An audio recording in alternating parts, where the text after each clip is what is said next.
Subjective question जो पूछा जाता है 2 या 3 नंबर का, हम वो सवाल बताने वाले हैं।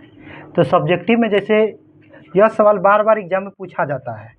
तो सवाल है 2x + 3y = 11 एवं 2x - 4y = -24 का हल करें और इसमें m का मान ज्ञात करना है, जिसके लिए प्रयोग करना है y = mx + 3 ज्ञात करना है। तो इसको हम हल करते हैं। इसको हम क्या करेंगे, हल करते हैं। लिखेंगे यहाँ पे हल, लिखेंगे हल के बाद लिखेंगे तो लिखेंगे 2x + 3y = 3y = 11, 2x - 4y = -24। यहाँ पे कोई चिन्ह अगर नहीं है तो प्लस छिपा रहता है, तो प्लस है तो यहाँ माइनस हो जाएगा, यहाँ माइनस है तो प्लस हो जाएगा, यहाँ प्लस है तो यहाँ पे माइनस है तो यहाँ पे प्लस हो जाएगा, तो यहाँ पे प्लस है तो यहाँ माइनस हो जाएगा। तो इसमें माइनस प्लस कट जाएगा, तो यहाँ क्या हो जाएगा, प्लस प्लस 4 3 7 हो जाएगा, 7y बराबर, इसको जोड़ेंगे 4 1 कितना हो जाएगा 5, 3 1 कितना हो जाएगा 4, तो y बराबर कितना हो जाएगा 35/7, गुना में तो भागा में चला जाएगा, y बराबर कितना हो जाएगा 7 × 5 = 35, तो y का वैल्यू कितना निकल गया 5, y का वैल्यू कितना निकल गया 5। अब लिखेंगे, फिर लिखेंगे y का मान समीकरण 1 में प्रतिस्थापित करने पर तो y का वैल्यू कितना दिया, फर्स्ट समीकरण है या सेकेंड समीकरण है, तो फर्स्ट में रखेंगे। तो फर्स्ट में कितना है 2x + 3y, 3y = 11, तो 2x + 3y की जगह क्या रखेंगे 5, क्योंकि y की वैल्यू हमको 5 आया है तो 5 रखेंगे बराबर 11। तो यहाँ लिखेंगे 2x + 5 × 15 = 11, तो यहाँ पे कितना है 2x, तो 11 यहाँ पे है, ये प्लस है तो वह पक्षांतर होगा तो माइनस में चले जाएगा, तो यहाँ हो जाएगा 2x बराबर 15 में से 11 जाएगा तो -4 होगा, 15 में से 11 जाएगा तो -4 होगा।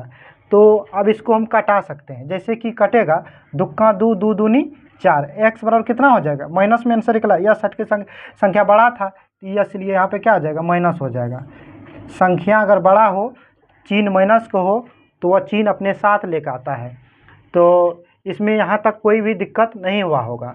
अब हम इसका y का मान पुट करते हैं, यहाँ पर y बराबर लिखते हैं mx + 3, हमको क्योंकि m का वैल्यू चाहिए इसमें, तो m का वैल्यू चाहिए, x कितना आया है y कितना आया 5, m का वैल्यू चाहिए हमको, x कितना आया -2, यहाँ कितना है +3, तो हम लिखेंगे 5, m को -2 से गुना करेंगे, m को -2 से गुना करेंगे तो लिखेंगे -2m + 3, -2m + 3, तो m प्लस है तो इस साइड आएगा तो माइनस में, बराबर इधर कितना हो जाएगा 2m, तो यह घटेगा तो कितना हो जाएगा 2, इधर कितना बचेगा -2m।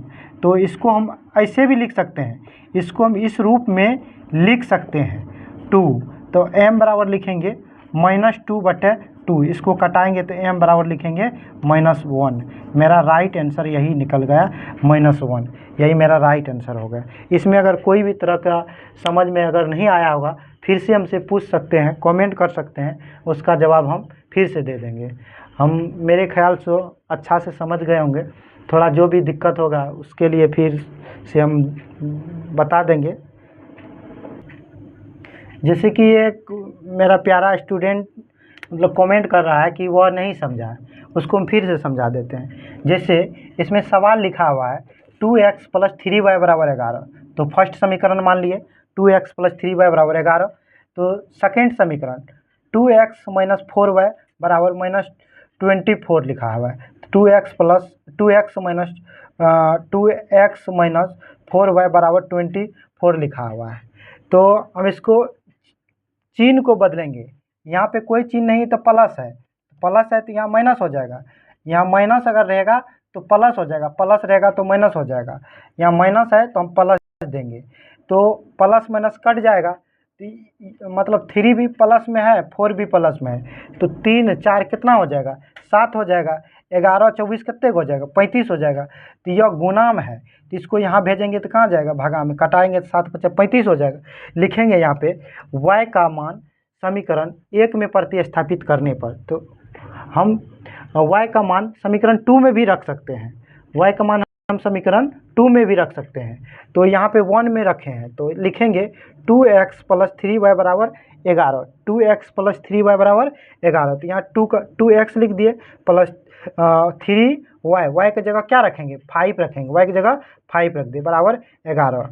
2x plus 3y into में है तो गुना में है, 5 3 कितना होगा 15 बराबर 11। तो यहाँ लिखेंगे 2x, यहाँ मेरे बोर्ड थोड़ा छोटा है इसीलिए जगह नहीं है तो हम इसको इधर करके लिखे 2x बराबर 11, आई प्लस में तो पक्षांतर करेंगे तो माइनस में हो जाएगा -15। तो 2x 15 में से -11 जाएगा, तो जिस साइड की संख्या ज़्यादा होता है तो वह चिन्ह अपने साथ लेकर आता है। तो यह -15 है तो वो अपना चिन्ह साथ लेकर आएगा, तो -4 हो जाएगा, 2 दूनी 4 कट जाएगा, तो x बराबर -2 निकल जाएगा। तो हमको चाहिए इसका राइट आंसर, m का वैल्यू निकालना है। तो y बराबर दिया हुआ है हमको, यहाँ लिख सकते हैं दिया है, यहाँ हम लिख सकते हैं दिया है m बराबर, m के वैल्यू 5 है, m हमको चाहिए, x हमको दिया है -2, 3 दिया है, तो m लिख लिए। तो इसको गुना करेंगे तो लिखेंगे -2m प्लस 3, तो यहाँ लिखेंगे 5, यह प्लस में है तो पक्षांतर करने के बाद प्लस है तो इस साइड आएगा तो माइनस हो जाएगा, यहाँ बचेगा -2m। तो हम इसको माइनस करेंगे तो 2 बराबर 2m, तो हम इसको इस रूप में भी लिख सकते हैं, 2m को यहाँ लिख लिए, इसको हम इस रूप में लिखते हैं। हालांकि चिन्ह प्लस कहीं है तो इस साइड भी प्लस का था, उस साइड भी प्लस का है, तो m बराबर यहाँ गुणाम है तो यहाँ लिख लिए, ये गुणाम था तो भागाम भेज देते, -2m बटा 2 लिख दिए, इसको कटा देंगे तो कितना हो जाएगा, राइट आंसर 1 हो जाएगा। ये अब हमको लगता है किसी तरह की इसमें दिक्कत नहीं होगा। जैसे कि हम अब अगला नेक्स्ट सवाल देखते हैं। यह भी सवाल 2 या 3 नंबर का एग्ज़ाम में पूछा जाता है। जैसे कि पहले पूछा 2020 में, फिर 22 में, फिर 24 में यह सवाल पूछा गया है। हम इसको सॉल्व करते हैं। जैसे कि इसमें देखते हैं लिखा हुआ है कि रेखिक समीकरण युग्म को प्रतिस्थापन विधि से हल करना है। कौन सी विधि से हल करना है, प्रतिस्थापन विधि से हल करना है। तो यहाँ दिया हुआ है तो हम लिखेंगे हल लिखेंगे, इसके बाद लिखेंगे 2x प्लस √3y बराबर 0। अगला लिखेंगे समीकरण, इसको फर्स्ट लिखेंगे, फिर लिखेंगे 3x माइनस 8y बराबर 0, समीकरण 2 लिखेंगे। तो हम इसमें समीकरण 1 या समीकरण 2 से भी चल सकते हैं, तो हम इसमें लिखते हैं समीकरण 2 से लिखते हैं। समीकरण किससे लिखते हैं, 2 से लिखते हैं। समीकरण 2 में दिया हुआ है 3x माइनस 8y बराबर 0, यही दिया हुआ है। हम इसको लिखते हैं 3x, ये प्लस में है तो बराबर का वो साइड जाएगा तो पक्षांतर में प्लस में रहता था तो माइनस में होता है, माइनस में रहता है तो प्लस में जाता है। तो यह कौन चीज़ में दिया हुआ है, माइनस में दिया हुआ है, तो माइनस में दिया हुआ तो उस साइड जाएगा तो क्या हो जाएगा, प्लस में हो जाएगा। यह कौन चीज़ है, गुना में है, तो लिखेंगे x बराबर 8√8y बट्टे 3। तो यह समीकरण मेरा कितना हो जाएगा, समीकरण नंबर 3, समीकरण नंबर 3। अब हम लिखेंगे x का मान समीकरण किसी में भी रख सकता है, 1 में प्रतिस्थापित करने